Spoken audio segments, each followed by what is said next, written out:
Tara, as if in a fog, heard the doctor's voice. This is an experimental new technique.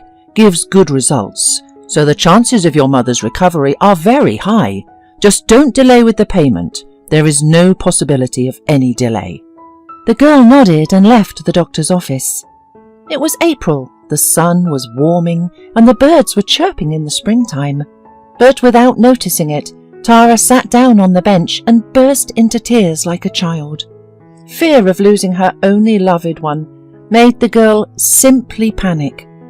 The sum, with a huge number of zeros, was spinning in her head, which she needed to find urgently. After calming down, she slowly walked down the alley, sinking into deep memories. The grey, dull walls of the orphanage, indifferent and aloof nannies, and angry, cruel children constantly trying to hurt the silent and closed little girl with 2 pigtails, were before her eyes. Tara had hated this place since she was a little girl. She often sat on the windowsill and watched as parents led the children to school by the hand, carefully adjusting their clothes and telling them something. Why do they have mummies and daddies, but I am all alone and no one wants me? Tara was 8 years old when a pretty, smiling woman came up to her and asked with embarrassment, "Tara, would you like to live with me? I'd like to be your mother."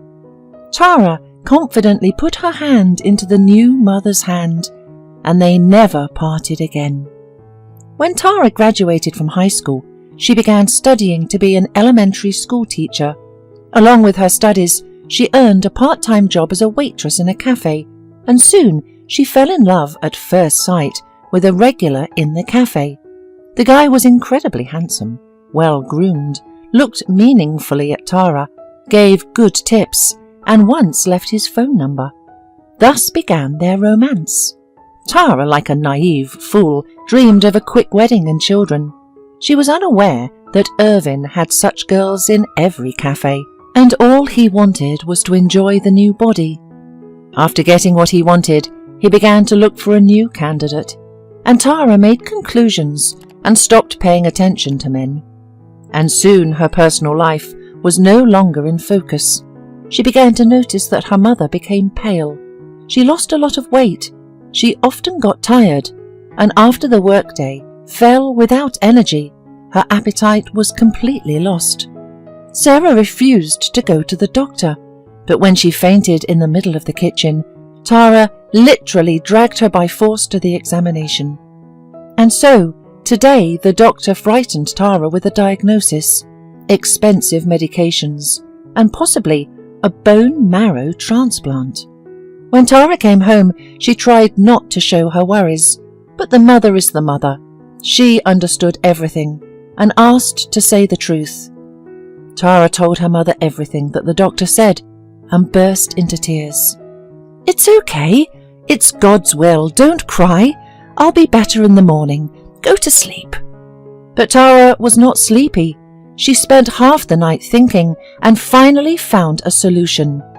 Early in the morning, she happily ran into the kitchen, made breakfast, and called her mother. "Mum, I've got it all figured out. We'll sell our apartment and buy a smaller one with surcharge, and we'll spend the money just for your treatment. Why do we need such a big apartment? Yes, the location is good, but we will be fine in another place too." Sarah shook her head doubtfully, but Tara was adamant. She took up the cause with enthusiasm, and buyers were found fairly quickly. The deal was done, and Tara had a week to move out. But trouble happened with the purchase of the new home. Because of her inexperience and credulity, Tara was taken in by a swindler. When she went to look at the house, she liked it very much. But the seller showed her one house, but sold an entirely different one. The fact was that the street names were different by a single letter. The house numbers matched, and Tara did not even have a shadow of a doubt. Instead of a cosy cottage with a beautiful garden, she and her mother ended up in a derelict old house in a remote suburb. Realizing the mistake, Tara was terribly upset, She cried and blamed herself. Sarah was equally horrified, but there was no time for arguments and trials. The woman was getting worse and worse, and she was urgently admitted to the hospital. Tara paid for everything and began to set up households. At first, she was devastated by the miserable shack they had to live in. The yard was overgrown with weeds up to the waist. The house was dusty and dirty, and in some places the floor was rotten. But soon she pulled herself together and, rolling up her sleeves, began to work with enthusiasm. She washed the windows and everything in the house to shine, asked her neighbour to cut down bushes and mow lawns. She plastered all the cracks and crevices and replaced the wallpaper. She was exhausted, and every night she went to bed without energy. But she had a goal. She wanted to get everything done by the time her mother came home from the hospital. After a course of treatment, Sarah felt much better. One evening, they heard a pitying squeak. A puppy was whining under the fence, tangled in some strings. "Mum, look how cute he is," said Tara, taking him in her arms. "Can we keep him? I'll name him Archie." Sarah nodded with a smile, and so the three of them began to live together. Soon Tara became a teacher at the local school, and life was slowly getting better. Only one thing overshadowed the girl. The local bully, Peyton, began to molest her. The young man liked to drink, lived at the expense of a rich and influential father, did not work, and since childhood did not know any refusal. Tara couldn't stand him, but he wouldn't give her a break. "Tara, don't show off. Marry me. You'll be rolling like cheese in butter. Have you heard who my father is?" The girl had told him 100 times that she did not and would not love him, but all this made him even angrier. She tried not to cross paths with Peyton, but soon an event happened that turned her life upside down completely. One evening, Sarah was finishing watching her favourite TV series. Tara was checking her pupils' workbooks when suddenly there was a persistent knock. When she opened the door, she saw in front of her a tall, thin, unshaven man with a backpack over his shoulders. "Hello, who are you?" The guy was indignant in turn too. "I have the same question. I actually came to my house." Tara was surprised, but calmly replied that she bought this house 3 years ago from Lucas Martin. Hearing this, the man went pale and put his hands on his head in despair. Sarah brought him a glass of water. "Here, drink it. Don't worry so much. Come into the house. Tell us everything in order. We were just about to have dinner," she fussed. Tara followed her into the kitchen and whispered, "Mum, are you out of your mind? We don't know him. You never know what's on his mind." The woman looked at her daughter reproachfully and quietly replied, "Things happen in life. I feel he is not a bad man. He's just in trouble. We'll find out." Putting the food on the table, Sarah cooled the stranger. He ate all with greed and appetite. Evidently, he had not eaten anything for a long time. And then he told his story. "My name is Kevin. My father died early, and my mother found a man who was raising a son, Lucas. My life immediately became bitter. Lucas was naughty, and then he blamed everything on me. I tried to talk to my mother about it, but all I heard in response was that I should be patient and try not to quarrel with Lucas. That's why I started working as a construction worker early and moved away from them. My own father left me this house. I didn't even know how Lucas could sell it to you. He is a great swindler. By the way, I went to jail because of him. Lucas got into a drunken brawl. It ended tragically. He was already on probation, so he persuaded me, a young fool, to take his blame.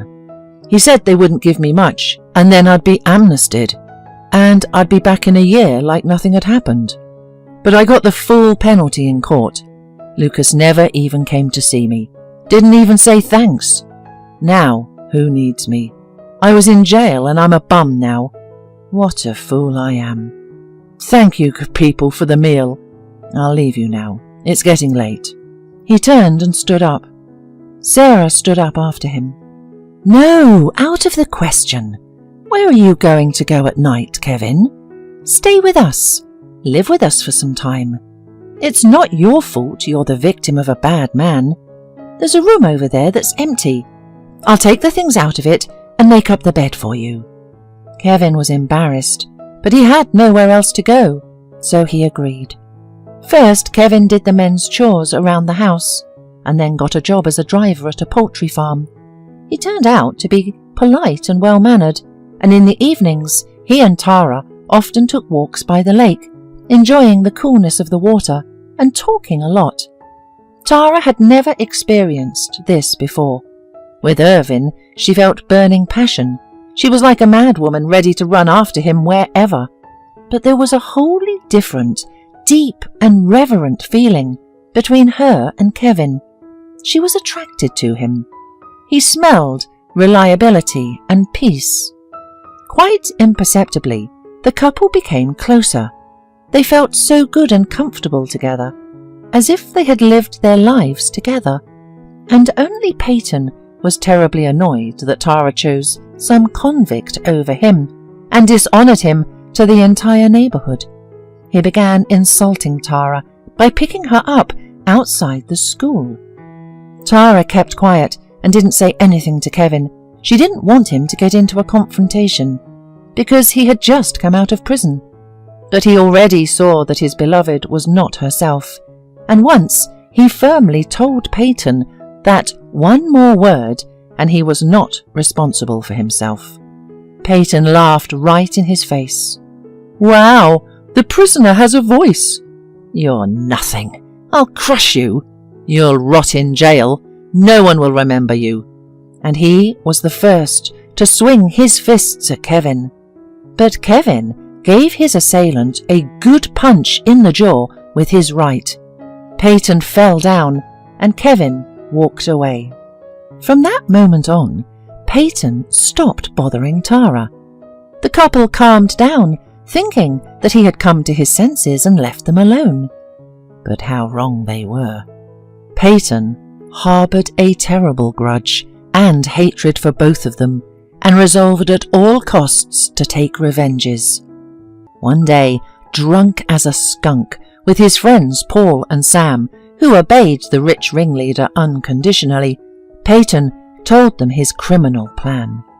As soon as it gets dark, we'll break into that convict's house and tie everybody up. Then we'll pour gasoline all over it and set it on fire. No one will even look into it.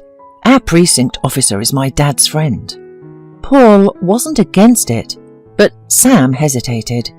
Peyton, aren't you overreacting? I'm okay with beating somebody up, but that's different. Peyton pounded his fist on the table. So you got cold feet.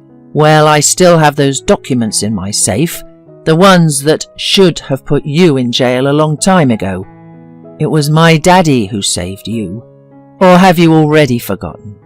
Sam became humble, and an hour later, the three, quite tipsy, broke into Tara's house, kicking in the door. Come out, Kevin, we'll deal with you. Bring your teacher so she can see who's the real boss here. The bullies cackled wildly, but they didn't consider the most important thing, that there was a big dog in the house. When Kevin and Tara ran into the hallway, there was already a fierce battle. Archie was fighting to the end, bleeding, but the forces were unequal, and he fell to the floor, unable to rise again. Sarah ran screaming to the neighbours.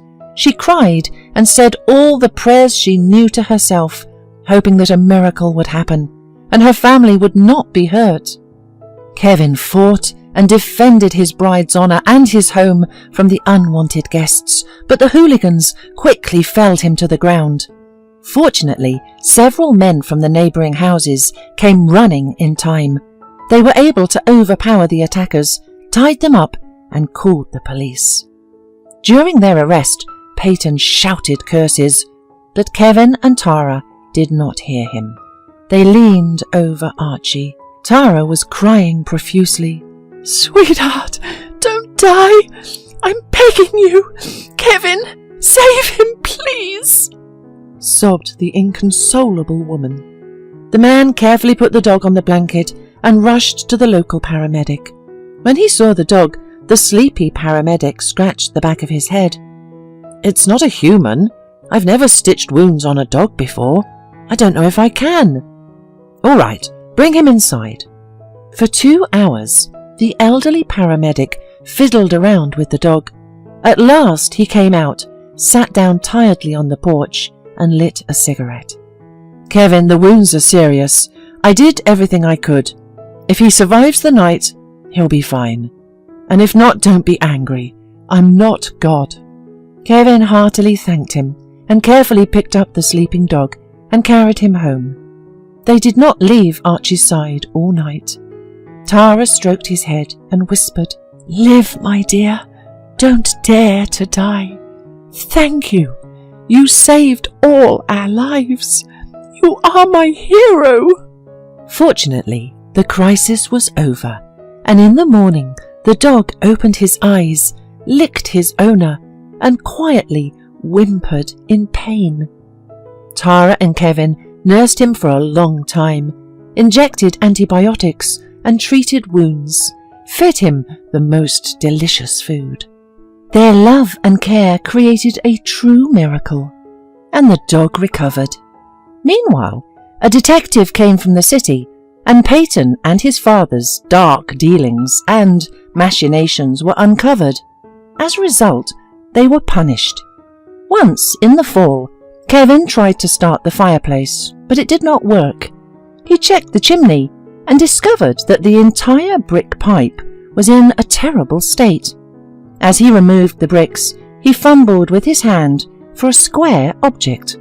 It took him a long time, and finally he pulled out an old box. Tara came over, and when they opened it, everyone gasped in amazement. There were old silver and gold coins. Kevin was taken aback. "I remember my dad telling me about my great-grandfather, who sort of got rich in the mines, but he was very greedy and left my grandfather nothing. My grandfather dug through the whole plot searching for treasure, but did not find anything, and it turned out there was his inheritance." "Oh my gosh. Well, darling, will you marry me now that I'm not quite a pauper?" Tara hugged him. "Silly, I love you both with and without money. You're the most valuable thing I have."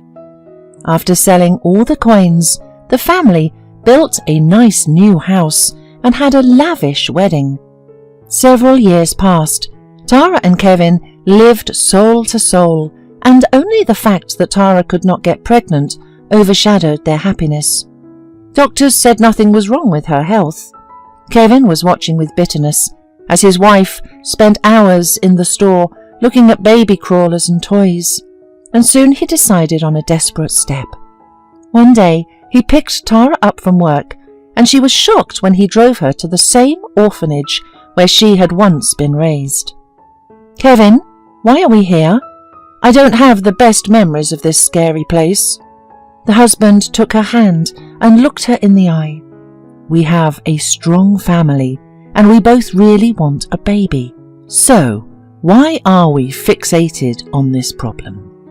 Let's adopt a baby and become real parents to him. After all, it's not about who gave birth, but who raised a child and put their heart into him." Tears came to Tara's eyes, and she hugged her husband strongly in agreement. As they cautiously entered the playroom, a perky little boy of about 3 dropped the old car without wheels and ran up to them, limping slightly on one leg.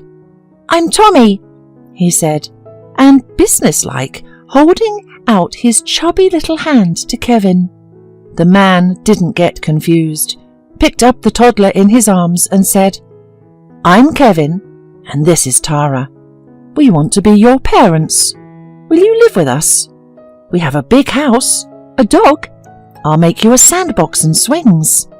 Tara stroked the baby's wavy blonde head and felt a rush of tenderness inside. She understood now how Sarah had felt when she adopted her. Everyone, from the principal to the nannies, dissuaded them from taking this particular boy, saying he was troubled, noisy, his father was unknown, and his mother was a drunkard. Besides, he was sick all the time. There were problems with his leg. He needed to have an operation. But Tara and Kevin said without any hesitation that they would adopt him. It took another year for the surgery and rehabilitation, and finally all the problems were behind them. The boy grew up inquisitive, quick and clever. Kevin often took him fishing, and Tara read him stories about pirates and adventures, and every time she put him to bed, she said the 3 cherished words with pleasure: "I love you." And soon Tara noticed that she was starting to feel nauseous in the morning and wanted to sleep terribly. And she also started to eat pickles all the time. Her mother couldn't take it anymore and said, "Daughter, why don't you go and see a doctor? I'm no expert, of course, but I think you're pregnant." There was no end of joy when the ultrasound showed that Tara was pregnant with twins. Kevin was over the moon. At the due date, the adorable twins were born. One day, Tara said to Sarah, "Thank you, Mummy, for choosing me back then, and then you didn't send Kevin away. You're the best one I have." The woman only grinned.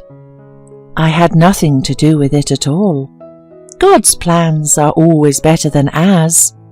You just always have to do good, and it will surely come back 100-fold.